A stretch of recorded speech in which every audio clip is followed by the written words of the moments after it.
दरवर्षी काळभैरवाची जयंती मार्गशीर्ष महिन्यातील कृष्ण पक्षातील अष्टमी तिथीला साजरी केली जाते. यंदा तो 5 डिसेंबर रोजी साजरा केला जाणार आहे. या दिवशी काळभैरवाची पूजा अर्चा केल्याने जीवनातील सर्व संकटापासून मुक्ती देखील मिळते.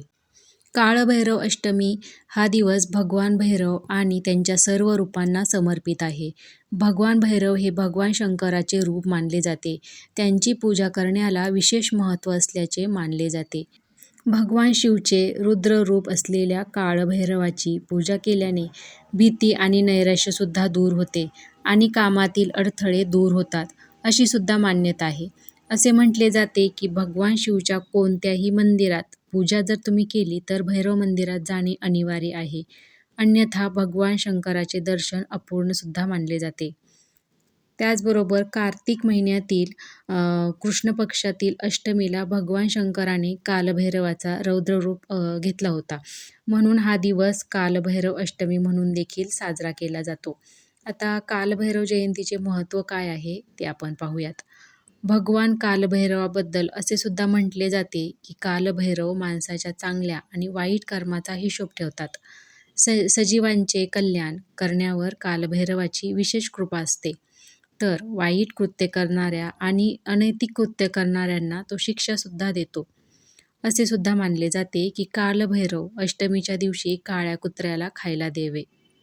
असे केल्याने कालभैरवासोबतच शनिदेवाची कृपासुद्धा आपल्यावर होते आणि राहूचा अशुभ प्रभावसुद्धा दूर होतो. कालभैरवाची उपासना केल्याने मनातील भीती नाहीशी होते आणि कोणत्याही प्रकारच्या वाईट नजरेचा प्रभावसुद्धा आपल्यावरून नाहीसा होतो. आता कालभैरवाची पूजा कशी करायची ते आपण पाहूयात. कालभैरव अष्टमीच्या दिवशी पहाटे उठून स्नान करावे आणि सकाळी स्वच्छ कपडे आपल्याला परिधान करायचे आहेत. त्यानंतर भगवान शंकरासमोर तिळाच्या तेलाचा दिवा लावायचा आहे. मान्यतेनुसार रात्री कालभैरवाची पूजा केली जाते. त्याचबरोबर कालभैरव अष्टमीच्या दिवशी संध्याकाळी कालभैरव मंदिरात जायचं आहे आपल्याला. त्यानंतर तिथे प्रसादात आपण जिलेबी, इमरती, त्याचबरोबर उडीद डाळ, पान आणि नारळ अर्पण करायचे आहे. तसेच तुमच्या सर्व चुकांची देखील क्षमा याच दिवशी आपल्याला मागायची आहे. त्याचनंतर प्रसादाचा जो काही भाग असतो आपल्याला मिळालेला किंवा शिल्लक राहिलेला, तो काही भाग आपल्याला काळ्या कुत्र्याला खायला द्यायचा आहे. त्यानंतर काही उपाय आहेत ज्यांनी भैरव बाबा किंवा कालभैरव प्रसन्न होतात. ते कोणते उपाय आहेत, ते कोणते उपाय आपण करायचे ते आपण पाहूयात. पहिला उपाय म्हणजे काळभैरव जयंतीच्या दिवशी आपल्याला एक पोळी घ्यायची आहे आणि त्या पोळीवर आपला मध्यम बोट किंवा तर्जनी बोट जे आहे त्यानं आपल्याला तेलाची एक रेषा त्या पोळीवरती ओढायची आहे. आणि आता ही पोळी जी आहे ती 2 रंगाचे जे कुत्रे असतात त्या कुत्र्याला आपल्याला ही खायला घालायची आहे. कुत्र्यानं जर ती पोळी खाल्ली तर भैरवनाथाचा आशीर्वाद आपल्याला मिळाला आहे असे आपण समजायचं आहे. आणि कुत्रा जर समजा फक्त पोळीचा वास घेऊन जर तोंडच लावले नाही तर मग तोपर्यंत आपल्याला ती पोळी आपल्याला दररोज त्या कुत्र्याला खायला घालायची आहे जोपर्यंत तो ती पोळी खात नाही. दुसरं म्हणजे 5 लिंबू कालभैरव जयंतीच्या दिवशी भैरवनाथाला अर्पित करावे. असे केल्याने त्यांची कृपादृष्टी ही आपल्यावर राहते.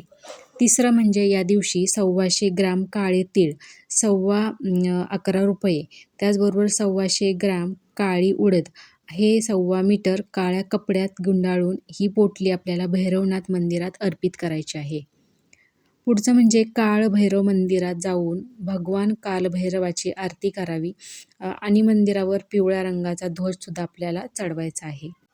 पुढचं म्हणजे भैरव मंदिरात शेंदूर, तेल, नारळ आणि जिलेबी घेऊन जायची आणि भैरवनाथाचं तिथं आपल्याला पूजन करायचं आहे. नंतर 5 ते 7 या वयोगटातील मुलांना चणे, तेल, नारळ आणि जिलेबी प्रसाद म्हणून आपल्याला ती वाटायची आहे. ज्या मंदिरात अधिक लोक जात नाहीत अशा मंदिरात पूजा केल्याने लवकर मनोकामनासुद्धा पूर्ण होतात. त्यानंतर एखाद्या कुष्ठरोगी भिकाऱ्याला मदिरा आपल्याला दान करायची आहे. एकाला विचित्र वाटत असलं तरी भैरवनाथांना मदिरा भोग म्हणून चढवण्यात येते. या निमित्ताने हा उपायसुद्धा करण्यात येतो कधीकधी. त्यानंतर आणखीन एक उपाय आपण करू शकतो. कडू मोहरीच्या तेलात उडीद डाळीचे भजे तळून आपल्याला ते रातभर घरात ठेवायचे आहेत रात्रभर. सकाळी उठल्यावर पहिल्यांदा दिसेल त्या कुत्र्याला खाऊ घालायचे आहे. भजी खाल्ल्यावर किंवा खायला दिल्यावर मागे वळून न बघता आपल्याला तिथून निघून जायचं आहे. त्यानंतर काळभैरव जयंतीला 1.25 किलो जिलेबी भैरवनाथाला नैवेद्य म्हणून दाखवावी. पुढचं म्हणजे कालभैरव जयंतीच्या दिवशी कडू तेलात पापड, भजी, इतर पक्वाने तळावे. 1 दिवस घरात ठेवून दुसऱ्या दिवशी गरिबांना वाटावे. आणखीन एक म्हणजे याच दिवशी तुम्ही भैरव मंदिरात चंदन, गुलाब आणि गुगल अशा सुवासिक 33 उदबत्त्या लावायच्या आहेत. अशा प्रकारे शत्रू आणि ग्रहांचे अडथळे दूर करण्यासाठी कालभैरवाची उपासना करणे अतिशय शुभ मानले जाते. तर तुम्ही सुद्धा या प्रकारे जर कालभैरव जयंतीला काही उपाय केले तर नक्कीच तुमच्यावर कालभैरवाची कृपा राहील. तर कसा वाटला हा व्हिडिओ कमेंट करून नक्की सांगा.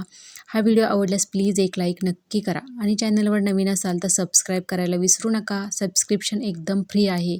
त्याचबरोबर जे बेल आयकॉनचे बटन आहे म्हणजे जी घंटा आहे ती प्रेस करायला विसरू नका.